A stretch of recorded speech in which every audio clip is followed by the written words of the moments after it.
வேலை செய்யக்கூடிய இடத்துல வேற என்ன உரிமைகள் இருக்கு, அதை அவங்களால பெற முடியுங்கிறத பத்தி கொஞ்சம் விளக்கமா சொன்னீங்கன்னா நல்லா இருக்கும். வேற என்னென்ன உரிமைகள் அப்படின்னா வந்து அது நிறைய லிஸ்ட் அவுட் பண்ணிட்டே போகலாம். பெண்களாக இருந்தாலும் சரி, ஆண்களாக இருந்தாலும் சரி, ஒரு எஸ்டாப்ளிஷ்மெண்ட் ஒரு இண்டஸ்ட்ரியில் ஒர்க் பண்ணுறாங்க அப்படின்னா அவங்களுக்கு ரெண்டு பேருக்குமே ஈக்குவல் ரெம்யூனரேஷன் அப்படின்னு சொல்லிட்டு இருக்குது. அதாவது ஒரு பொசிஷனில் அது ஆம்பளையாக இருந்தாலும் சரி, பெண்ணாக இருந்தாலும் சரி, அவங்க அந்த இடத்துல அவங்க இருக்காங்க அப்படின்னா ஆண் பெண் வேறுபாடு இல்லாமல் அவங்களுக்கு அந்த ஒரு ஈக்குவல் ரெம்யூனரேஷன் கொடுக்கணும் அப்படின்னு சொல்கிறாங்க. அந்த பொசிஷனுக்கு இல்லை அந்த டெசிக்னேஷனில் இருக்கிறவங்களுக்கு என்ன ரெம்யூனரேஷனோ அது ஆண் பெண் ஒரு எந்த விதமான ஒரு டிஃப்ரென்ஸும் காமிக்காமல் அவங்களுக்கு அந்த ஒரு ஈக்குவல் ரெம்யூனரேஷன் கொடுக்கணும் அப்படின்னு சொல்கிறாங்க. அதே மாதிரி இப்போ நிறைய ஸ்கில்டு லேபரர்ஸ் இருப்பாங்க, அன்ஸ்கில்டு லேபரர்ஸ் இருப்பாங்க. அட்மினிஸ்ட்ரேட்டிவ் கெப்பாசிட்டியில் ஒர்க் பண்ணுறவங்களும் வந்துட்டு நிறைய இண்டஸ்ட்ரி ஒரு எஸ்டாப்ளிஷ்மெண்ட்ஸில் எல்லாம் ஒரு ஃபர்மில் வேலை பார்க்குறவங்க இருக்கலாம்.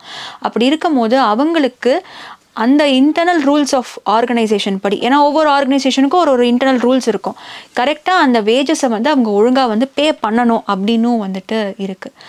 பெண்களுக்கு அப்படின்னு பார்க்கும்போது அவங்க கல்யாணத்துக்கு அப்புறமா அவங்க வந்து ப்ரெக்னெண்ட்டாக இருக்கலாம். அவங்க வந்து irrespective of the wages or salary அவங்க ரிசீவ் பண்ணுறதை தவிர்த்து, இல்லைனா அவங்க லீவ் போடுறதை தவிர்த்து, ஏன்னா சில பேருக்கு ஏர்ன்டு லீவ் இருக்கலாம், அந்த லீவெல்லாம் தவிர்த்து அவங்க வந்து எப்போ அந்த ப்ரெக்னன்சி பீரியடை வந்து கோ த்ரூ பண்ணிட்டு இருக்காங்களோ அவங்க என்ன பண்ணலாம் அப்படின்னா மெட்டர்னிட்டி பெனிஃபிட் ஆக்ட் படி அவங்க அப்பயுமே வந்து சில லீவ்ஸை வந்து எடுத்துக்கலாம்.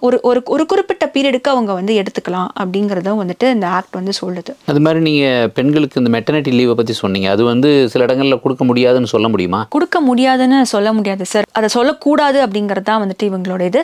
எப்போ ஒரு எஸ்டாப்ளிஷ்மெண்ட் 10 பேருக்கு மேலே அந்த எஸ்டாப்ளிஷ்மெண்ட் போகுதோ அப்போ கண்டிப்பாக இந்த ஆக்ட் வந்துட்டு அங்கே இதுவாகுது.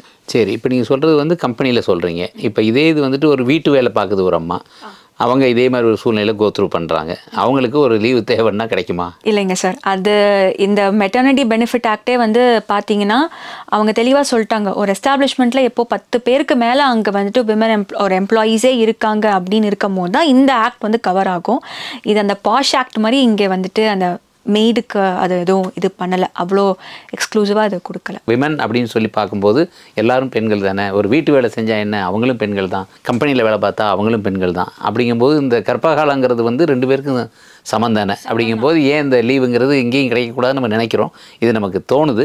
ஆனால் அது வந்து ஒன்லி ஃபார் கம்பெனியில் ஒரு 10 பேர் மேலே இருக்கும் போது தான் அங்கே வந்து இதுவாகுது.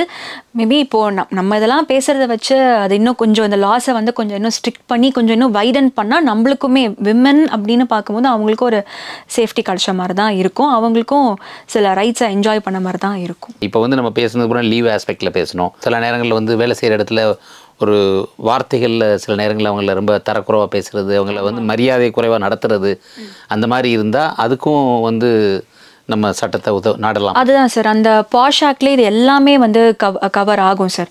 என்னன்னா ஒருத்தவங்க ஒரு பாலியல் துன்புறுத்தலாக இருந்தாலும் இல்லைனா வந்து ரொம்ப மரியாதை குறைவாக நம்மளை வந்து பேசும்போது நம்மளோட ரெஸ்பெக்ட் நம்ம டிக்னிட்டியை வந்து நம்ம விட்டு கொடுத்து நம்ம இது பண்ணுற போது நம்ம இந்த கண்டிப்பாக இந்த பாஷ் ஆக்ட்லேயே வந்து ஒரு கம்ப்ளைண்ட் ரைஸ் பண்ணி அதில் என்கொயரி நடத்தி அவங்களுக்கு தேவையான ரிலீஃபை வந்து நம்ம வந்து வாங்கி கொடுக்கலாம் சார்.